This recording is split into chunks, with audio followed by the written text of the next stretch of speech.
Hi yogis, in this video we'll be looking at open wings and broken wings in yin yoga. So both of these poses are really good for opening up and activating all of the upper body meridians. That is the lung meridian, the heart meridian, small intestine, large intestine, triple burner, and the heart protector or pericardium. So let's have a little look at how to approach these poses. They both offer really deep stretches across this whole area in the front, across the chest, the back of the shoulder blades, and down either side of the arms. So let's look first of all at broken wings. Now, in broken wings, we're going to cross our arms underneath our body, lying on our bellies, and this is going to take a deep stretch here across the top of the shoulders.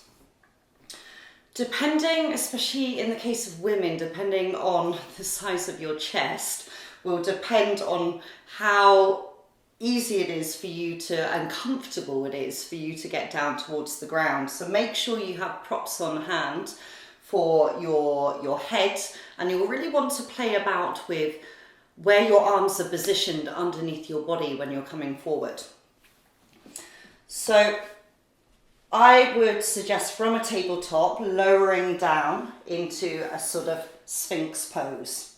Now from Sphinx, take one arm under the other, crossing your arms, and hopefully you should already begin to feel this target area, this stretch across the backs of your shoulder blades and across the tops of the shoulders. So we're really opening up the back of the heart space in this pose. And from here, walk your hands out a little bit further and experiment with bringing your head down. Now, in my case, I'm not a very large chested lady, so I can bring my head down to the floor and bring my hands out either side. And you might have to wriggle your body a little bit until you find that place where you can comfortably be. Now, for many of you, this will not be an option at all, so you can take one or two blocks to whatever height you want to rest your head on. Or maybe even it just feels a little bit less loaded with gravity taking it this way, and it can be just a little bit of a subtler sensation approaching the pose this way. So really just play about with those arms. You'll know when you're in the right place.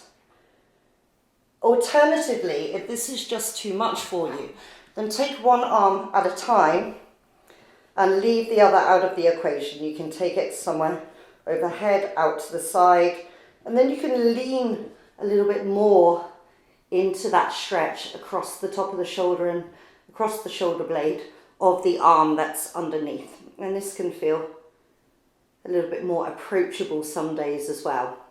As I say, the version where you're lying directly down onto the floor might not be sustainable for these longer hold times. So make sure you're in a position whereby you can start this process of unraveling the tissues of the body, excuse me, and the whirlpools of the mind, stilling the whirlpools of the mind. So that is broken wings.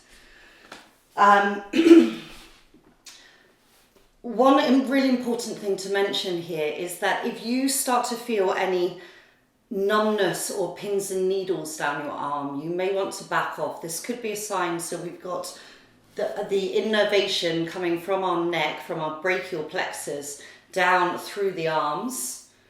We've got these main nerves running down there, the radial nerve, the medial nerve, the ulnar nerve, and it could be a sign that there's some kind of nerve damage potentially happening there. So, as I say, pins and needles, or if it's dead arm, just back off slightly. We want to feel that stimulation, and it's a very strong rebound often with these poses, but not to the extent that we're damaging our nerves, please. Okay, so this was working more centric on across the top of the shoulder and the back of the upper back, otherwise known as. So we're looking now to open up the other side of our body in this front of the shoulder and chest opener. So I am going to go this way to show you. So for this pose, you want to take one arm out to the side, more or less at a right angle. But again, as always with these yin yoga poses, you have to really play about with the parameters of the pose when you're in it, for the first few moments when you're in it, to find that spot that works for you. So bearing in mind that this now is converting into our target area, we begin to find this stretch by rolling onto our side. Now, I would maybe take your knees to bend. Okay, let me show you on the other side here, just so you can see what's happening with my legs. So I would maybe work from this position, roll onto your side, bending your knees into you, and then just move this hand behind you a little bit more up, a little bit more down, bending the elbow if you need to. You can take the arm onto a prop if that feels right for you.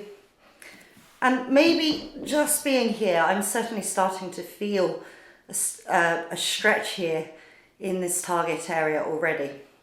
However, if you're a little bit more open today and need a little bit more stimulation, then you can begin to play about with taking that top leg somewhere behind you and rotating the torso a little bit more up towards the ceiling. Another thing that you might want to do is take your head onto a prop there. Might feel just a little bit of a cushion there, more comfortable for you. Okay, and then we can begin to, if we want to, take this leg all the way behind us, coming to the floor, or it could come to a prop. Yep, so if you want to open up slightly but the leg's dangling there, then take a block or a bolster to pop your foot onto. And you can even experiment with taking this arm kind of behind to get a little bit more rotation again. But again, never forcing yourself into this stretch. Maybe this opening up, maybe you start like this and you spend your first 6, 7, 8 breaths here, and then your leg opens, and then finally your arm comes behind, and we do it in stages, working very gently with this unraveling, this creation of space in our body, in our mind, in our breath. Okay, and then when you roll out of the pose, coming out the way that you came in, and I would get out of that extended arm shoulder for a moment. So if it was this arm that was out, I would take my arm by my side just to counterpose it for a moment, maybe bringing your head to one side and taking a little rebound like this. You can knock your big toes towards each other with your heels out just to release a little bit through the lower back. Can feel nice as well, nice and relaxing. And then we would begin the process on the other side.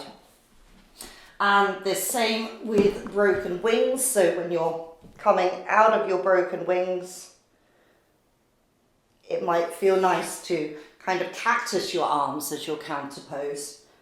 And again, bring your head to one side or the other, or even making a little cushion out of your hands and relaxing this way. And taking your rebound on your belly. So that was broken wings and open wings. Thank you for watching. Namaste.